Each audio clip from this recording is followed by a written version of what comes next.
For today's video, gagawa tayo ng tulip keychain. So, ngayon, papakita ko sa inyo kung ano yung mga materials na gagamitin natin. So, kailangan natin ng violet na yarn para sa tulips, green sa leaves, fillers para sa ating flower, 2.5mm hook,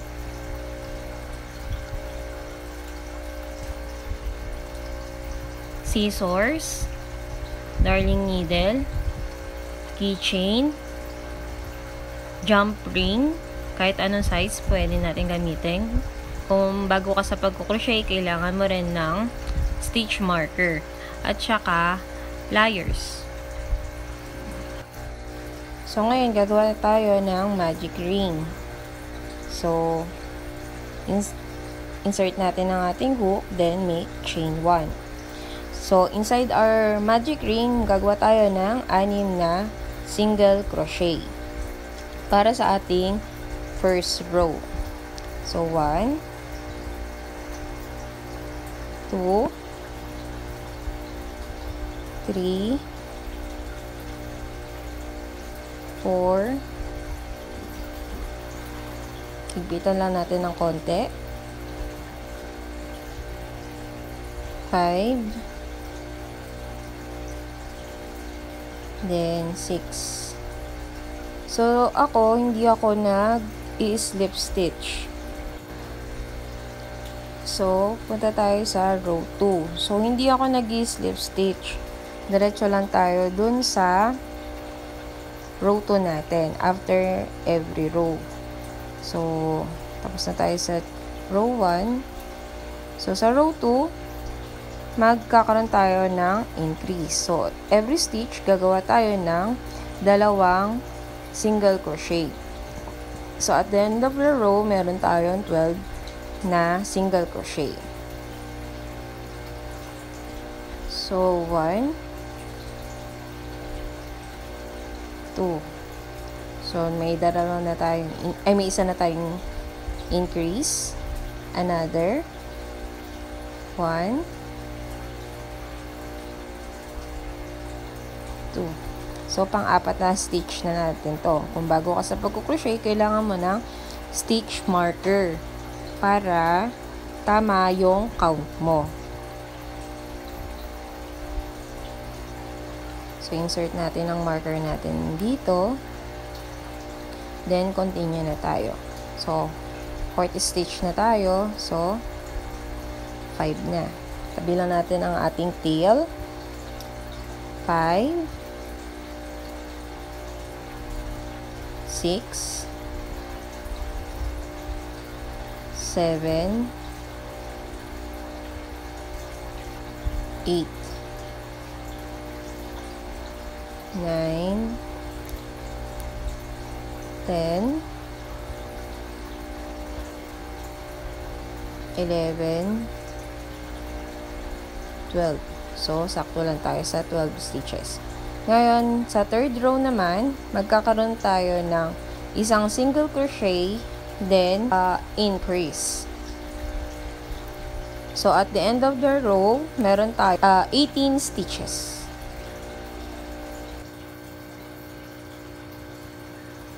So, 1,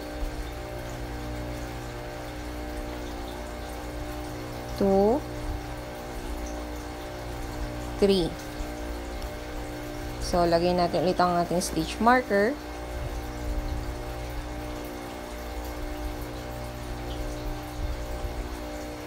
Ulit. Single crochet, increase. Single crochet ulit, increase. So, 9 stitches na to. Single crochet ulit, increase.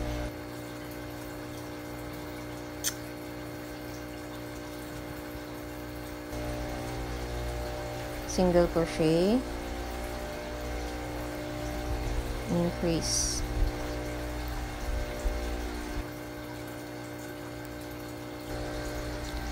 So, 16, 17, 18. So, sa 4th row natin, gagawa tayo ng single crochet, increase, single crochet na pattern. So, 1, increase,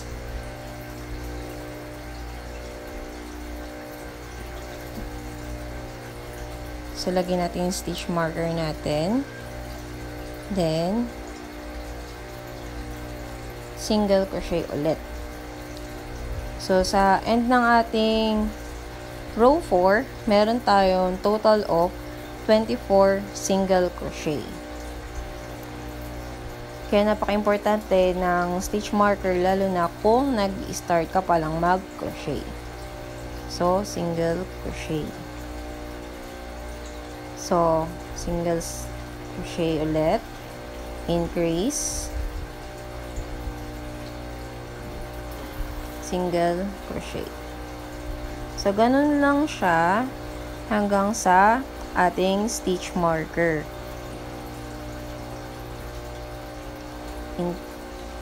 Increase ulit.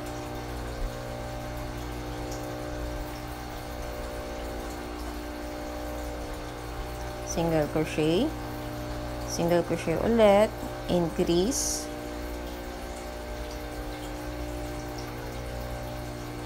Single crochet.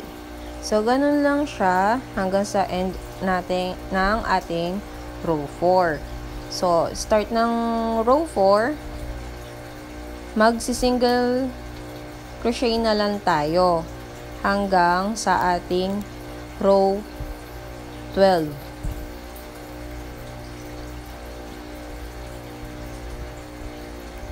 So, ayan. So, after nito, yung row 5 natin hanggang row 12, continue lang natin yung single crochet natin. Ang paggagawa ng mga keychains, pwede mo siyang pangregalo. Pwede mo rin siyang gawing pang business mo. So, nandito na tayo sa ating last row. So, bilangin lang natin kung kumpleto ba yung ating 12 rows. So, start tayo sa ibaba, pataas. 9, 10, 11, 12. So, ngayon, cut natin ang ating yarn. Mag-iwan lang tayo ng konti pang close natin sa ating flower. Then, after natin makat ang ating yarn, hilahin lang natin ito. Then, kunin natin ang ating darning needle para mayayos natin ang pag-close ng ating tulip flower. Insert lang natin ang ating yarn. Then, so, pasok lang natin dito para lang maayos yung pag-close nung mismo flower natin, para hindi may nakaumbok pag nagko-close. Ayan lang. Pantay lang natin ng konti, huwag masyadong mahigpit. So, yung tama lang, yung parang hindi siya mahahalata. So, invisible yung magiging end. So, ngayon, gagawa tayo ng dalawang ganyan, dalawang tulip na kagaya nito. So, dalawa. So, para sa stem ng ating tulip, kunin natin ang ating green na yarn. So, gawa lang tayo ng isang slip knot, then chain 40 para sa ating stem.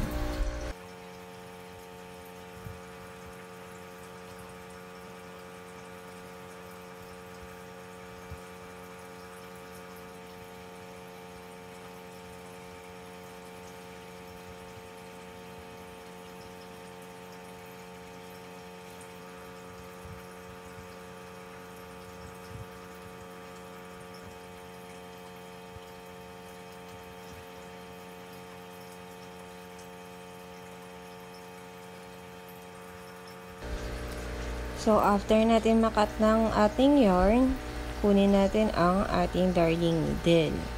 Then, insert natin sa pinaka-center ng ating tulip. Pagkatapos, baliktarin lang natin siya. Then, gagawa tayo ng buhol para hindi basta-basta matatanggal ang ating flower dun sa kanyang stem. Para mas secure ang ating flower, itatahin natin yung ating stem sa ating mismong flower.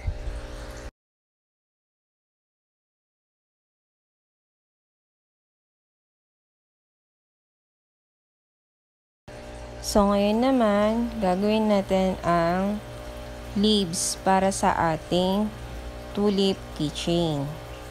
So, yung pattern natin is yung nasa ating screen. So, susundan na lang natin siya.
So, after natin mailagay ang ating leaves sa ating tulip keychain, kunin natin ang ating keychain at saka yung jump ring.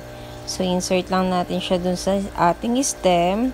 Then, ilock natin siya gamit ang ating flyers. Sigpitan lang natin siya ng maayos. At, pwede na siyang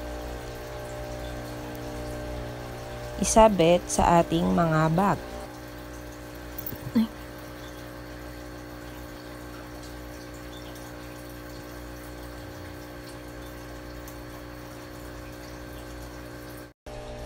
So, ito na ang ating finished product. Thank you for watching!